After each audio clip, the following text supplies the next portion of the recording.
Good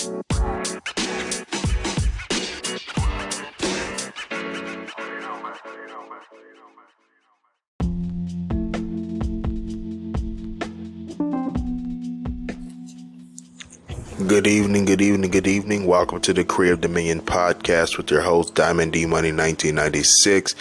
So grateful to be bringing you episode 4 of the childhood trauma series entitled Physical Abuse. And so this is very near and dear to my heart topic that I definitely look forward to sharing with you all. So stay tuned.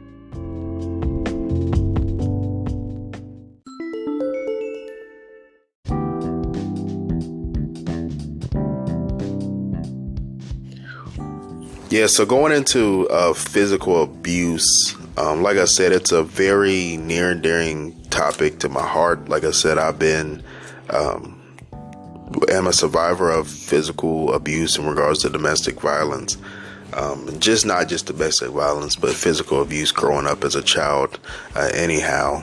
And so it's a very serious topic that is not talked about enough, I don't believe.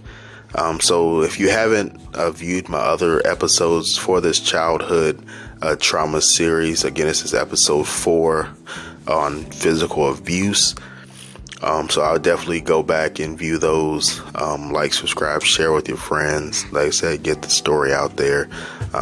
That way we can continue to uplift each other and become the best versions of ourselves. So my story on physical abuse, if you will, dating back to when I was about 4 years old. Always would be physical abused by my father. Again, my mindset, just to take you back into my childhood, everything had to be perfect. So if you go to late childhood, like teenage years of not taking out the trash, good grades in school, it could be, not having your room cleaned up. I got whoopings for that.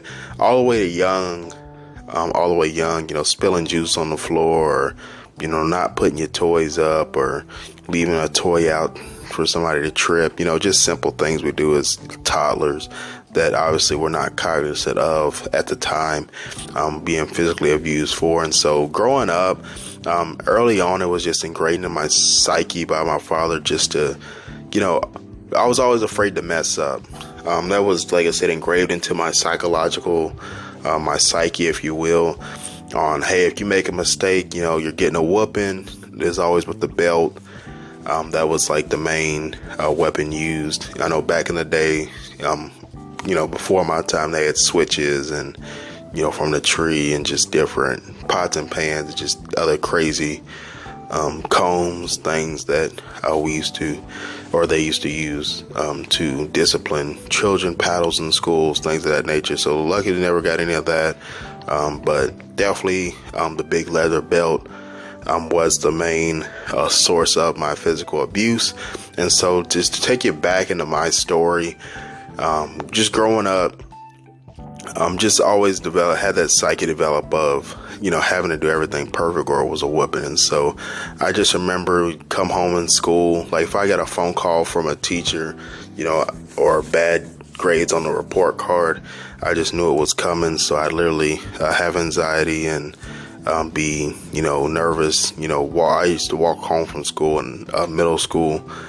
So especially in those years, I remember just being scared to death of, having to walk at the door as soon as, we got out of school about 3:40. Dad got home from work around 5:30. So I just remember just be sitting in my room, just, with a blank stare at the wall, just scared of having to get a whooping. And then, just like I said, developed that psyche of having to be a perfectionist. Basically just developed hey, if you're not perfect, then you suck. Like I said, that's just the mindset that I adapted throughout the various domestic violence and then childhood abuse in general. But always was a belt.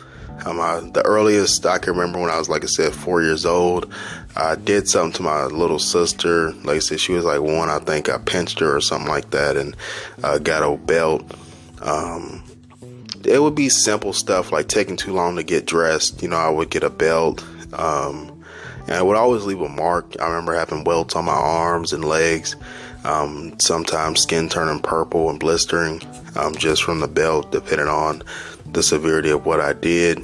Just especially as the oldest, always getting blamed for everything, even if my little sister did something. Obviously, one, being the only guy and also being the oldest, if anybody out there is an older sibling in general, the oldest always, assumes that responsibility and takes blame for anything in the house, whether the parents are in the home at the time or not. And so, physical abuse started early childhood, always, like I said, with the belt. And it wasn't just like one slash or a couple slashes on the backside. Obviously you're wearing shorts or pants, so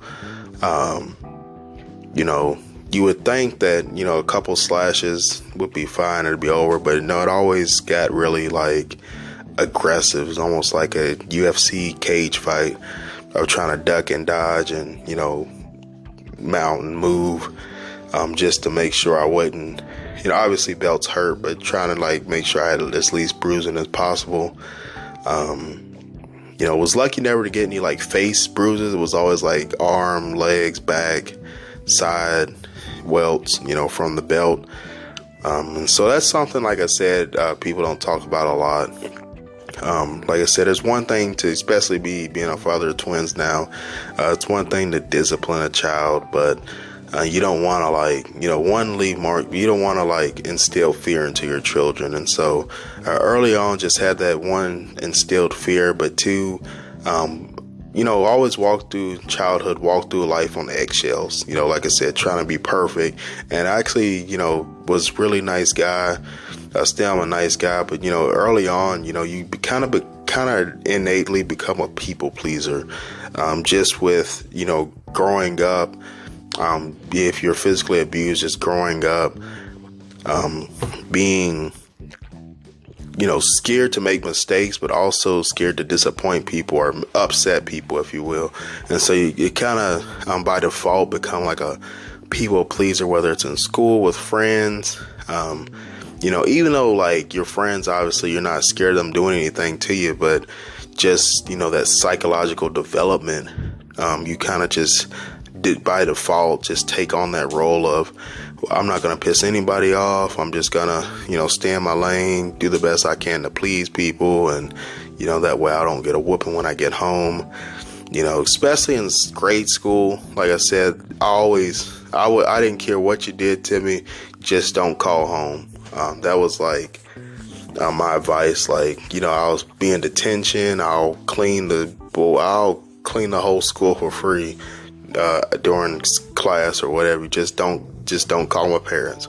That was always the thing, just like I said, I'll take whatever discipline, I'll take detention, in school suspension, whatever they had, but just don't call my parents. Just keep it in the walls of the school. And so, just going through that, and I think that, me personally, I think that has a direct impact on how you develop relationships, as you grow older. Just with romantic relationships, especially as a man, it's just not good to feel like a perfectionist.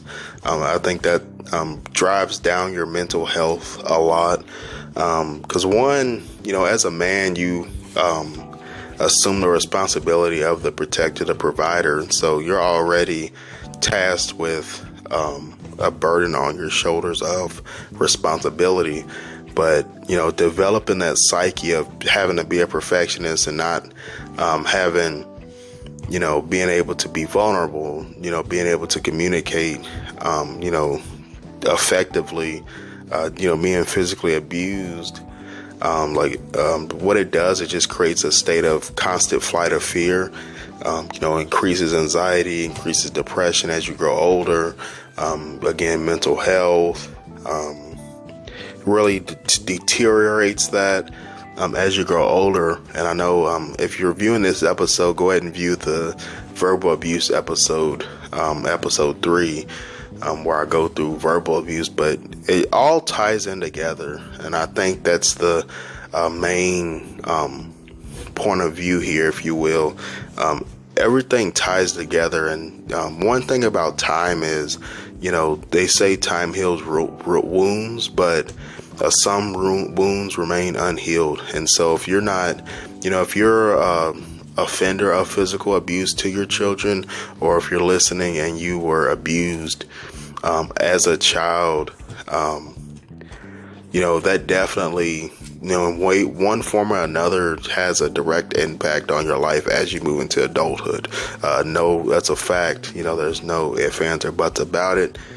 And so just growing up, I just remember, being afraid of the belt, and like I said, becoming like a UFC fighter, trying to like move my leg this way, move my leg that way. And I just feel like, especially in the early years, being like 7, 8, 9 years old, it kind of, would make the situation worse. It was like, you're kind of like playing a game of like, can't get me, with the punishment. And so you kind of it also creates a flight of fear of confusion of, do I just sit here and take the beating? Do I try to move? Do I try to run? Do I try to dodge?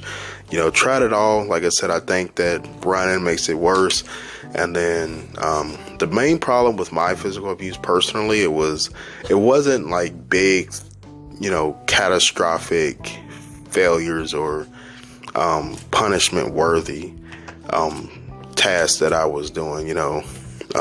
Like getting a D on a report card is, I just think as parents, especially being a parent now, I just think that you have to have compassion and understanding with your children. Like I said, I was a smart kid, grew up to be a smart, intelligent young man. But, back then I didn't really, I would, always be the first one to finish the test, and I just didn't really apply myself.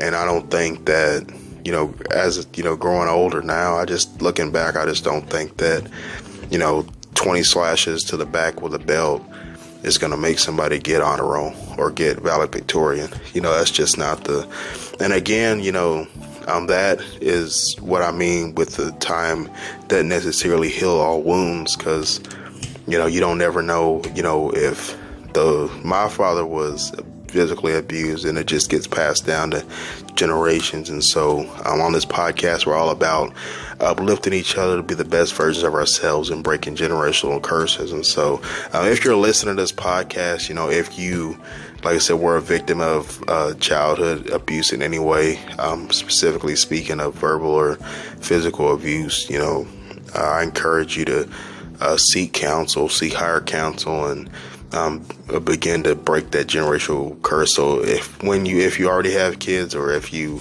plan on starting a family, that you don't pass that down to the younger generations.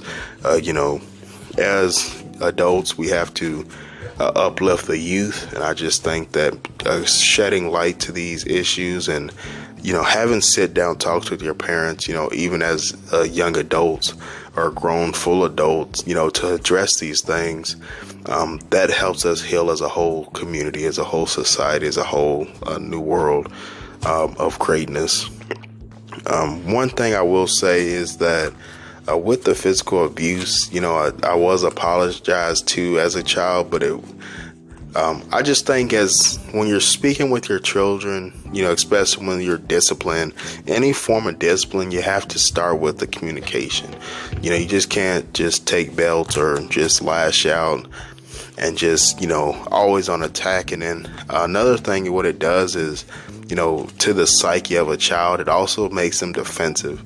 And so everything was, growing up was a survival, fight or fear mode. It's, like I said, one, you're a people pleaser because you don't want to upset nobody. And then if you do upset somebody, it's like you're always defensive. It creates a lot of disassociation with others as well, because you're, try to limit the amount of people that you associate with, because like I said, you don't want to offend anybody, you don't want to piss anybody off, you don't want to, you're too defensive. And, as a young man, especially when you grow into adulthood and you look at developing and cultivating a romantic relationship, that's seen as a major sign of weakness in a female that sees a man as, one, if you can't communicate with a woman, if you can't communicate your feelings, if you're always Mr. Nice Guy, especially nowadays, people take advantage of, nice people in general. And so if you're too nice, you'll, just get walked all on. But, if that's your psyche growing up of being abused, you have to seek higher counsel, and you have to begin to break that generational curse and kind of retrain your mind on a different way to think. And I think that's the hardest part, especially as men that have been abused, and as women separately in the same form but just different ways, cultivating that new reformed mindset once you are a survivor of abuse or any form of violence. And so just a few tips. I just think that, one, you have to seek higher counsel, whether it be through God or through various mental health advocates, psychologists, lifestyle coaches. Like I said, network and seek higher counsel. There are people out there to help you. God puts people in your lives to help you accomplish what you're looking to accomplish, and decree the dominion of your renewed mind. Second tip, if you have kids and you're older and your kids are grown and you are a violator of physical abuse, I would definitely try to mend that wound. Have one-on-one talks, with family, with parents. Everything doesn't have to be let's get breakfast and have fun, or let's just not talk at all. I think, as a society, if we begin to communicate better and mend these broken homes and mend these wounds from our childhood, that helps us become better adults. And then if we're better adults, that helps us raise better children and, again, develop the youth. And the youth really needs us right now. Like I said, just with generational curses, that stuff gets passed down from generation to generation. So if you or anyone is a victim of physical abuse, I encourage you to reach out to them, support them, help them seek the reprieve to renew their mind and overcome what they're looking to overcome. And so I appreciate you guys listening. Go ahead and share, comment, subscribe, share this with your friends. Like I said, check out the other episodes of the Childhood Trauma series. Definitely look forward to bringing more content, and you guys have a great one.